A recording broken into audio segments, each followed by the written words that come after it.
When you think of Saint Nicholas, images of a jolly, white-bearded man in a red suit likely dance through your head. You picture snow, reindeer, and perhaps the North Pole. But the historical reality of the man behind the myth is far older, far darker, and infinitely more fascinating. The real Saint Nicholas isn't watching you from a workshop in the Arctic. The real Saint Nicholas is currently lying in a crypt in Bari, a port city in southern Italy. But here is the catch. He wasn't born there. He didn't die there. He never even visited Italy while he was alive.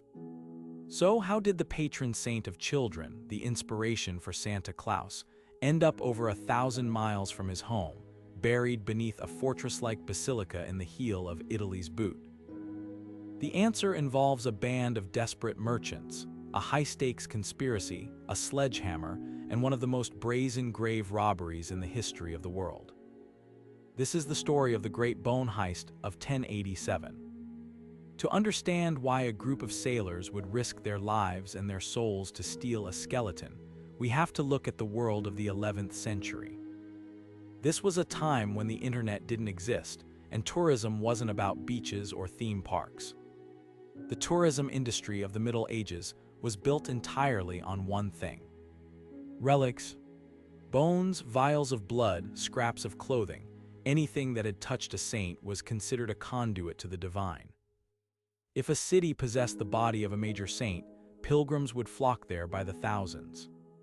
They brought money, they brought prestige, and they brought protection. A saint wasn't just a holy object.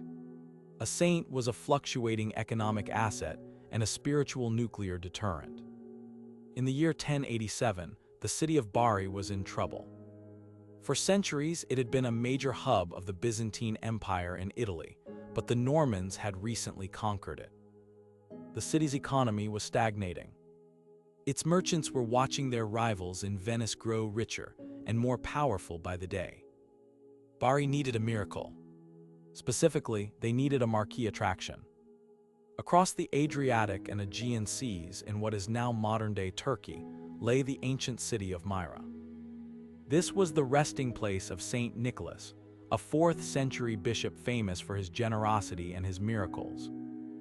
For hundreds of years, his tomb in Myra had oozed a mysterious liquid called manna, which was said to smell like roses and cure any illness. But Myra was in a precarious position. The Byzantine Empire was crumbling. The Seljuk Turks were sweeping across Asia Minor, conquering city after city. Myra had fallen, and while the Greek population was still there, the region was unstable. The merchants of Bari saw an opportunity. They argued that Saint Nicholas was in danger. They claimed that the saint appeared in their dreams, begging to be rescued from the infidels. Whether they actually believed this or whether it was a convenient excuse for larceny remains a matter of historical debate. But their motivation was clear. If they could bring Nicholas to Bari, they would put their city back on the map. In the spring of 1087, 3 merchant ships set sail from Bari. They were ostensibly headed for Antioch to trade grain. But buried deep in the cargo hold, beneath the sacks of wheat, were weapons. There were 62 sailors on board, men who called themselves the Krell, a mix of merchants and soldiers. They weren't just traders. They were a special operations team. The ships reached Antioch and did their business, but their ears were open. They heard rumors that the Venetians, their sworn rivals, were also planning a stop in Myra. The Venetians allegedly had the same idea: to liberate the saint's bones. Panic set in. If Venice got the body first, Bari would be ruined. The mission timeline was accelerated. On the return journey, the 3 ships from Bari changed course and headed straight for the coast of Lycia.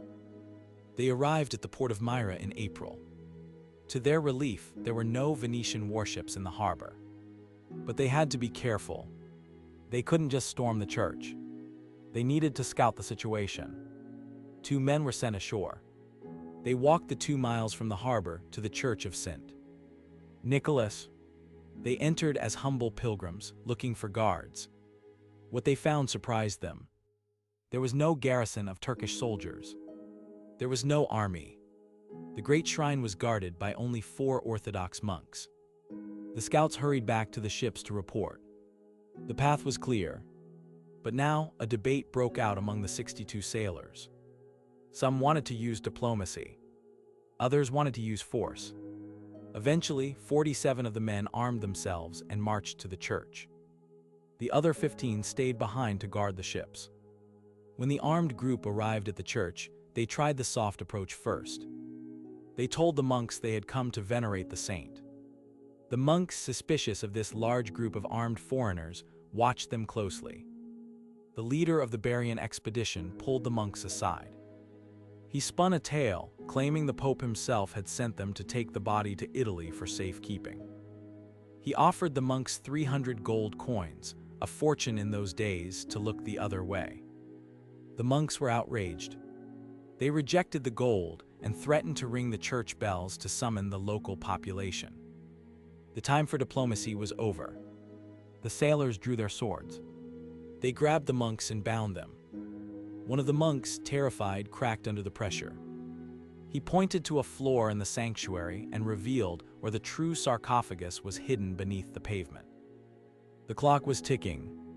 The locals lived nearby, and if the alarm was raised, the sailors would be overwhelmed. A young priest from the Bari crew named Matthew grabbed a heavy iron hammer. He began smashing the marble pavement. The sound of stone cracking against stone echoed through the empty church. Sweat poured down Matthew's face as he broke through the floor and revealed a white marble sarcophagus. The lid was sealed tight. Without hesitation, Matthew swung the hammer again. He smashed the lid of the holy tomb. According to the chronicles written by men who were there, a miraculous scent instantly filled the church. It was the smell of the manna, the holy oil that was said to exude from the saint's bones. The sarcophagus was full of this liquid. Matthew didn't have time to be gentle. He plunged his hands into the liquid. He couldn't find a shovel, so he began fishing out the bones of Saint Nicholas with his bare hands. He found the skull first, and then the larger bones, handing them up to his comrades who wrapped them in silk. In his haste, he left behind many of the smaller finger bones and ribs. He was standing in a pool of holy oil, destroying a sacred monument, committing an act that was technically sacrilege, all in the name of piety. Within minutes they had the prize. The sailors gathered the silk bundle and ran. By now the alarm had been raised. The monks had managed to cry out. As the Barian sailors sprinted the 2 miles back to their ships, they could hear the roar of the townspeople behind them. The Greek citizens of Myra were waking up to the realization that their protector, their greatest treasure, was being stolen. The sailors scrambled onto their ships, tossing the bones onto the deck. They cut the anchor lines and frantically rowed toward the open sea. As they drifted away from the harbor, a crowd of locals gathered on the shore. The historical accounts describe a heartbreaking scene. The people of Myra were wailing, tearing their clothes and screaming at the retreating ships. They shouted, "You have taken our father. You have taken our saint. Why have you done this?" The sailors of Bari didn't look back. They had the bones, but the journey was far from over. The voyage home was a nightmare.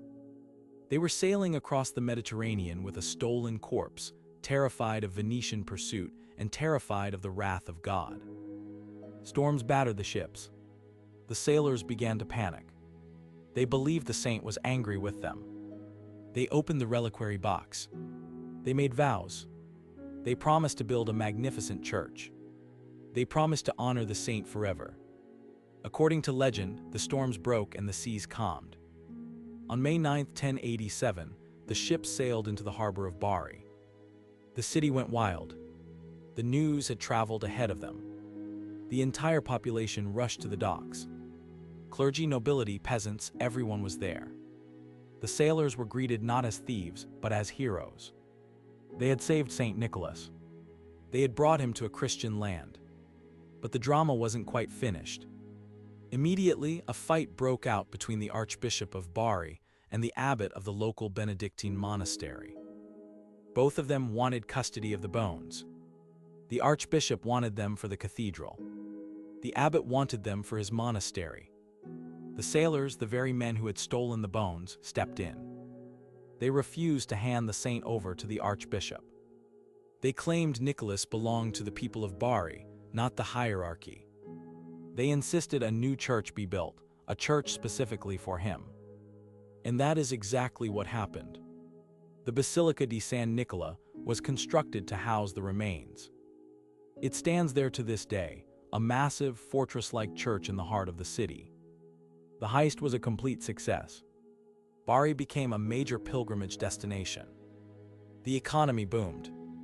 The manna continued to flow from the bones in the new crypt, sold in small glass bottles to pilgrims who traveled from all over Europe.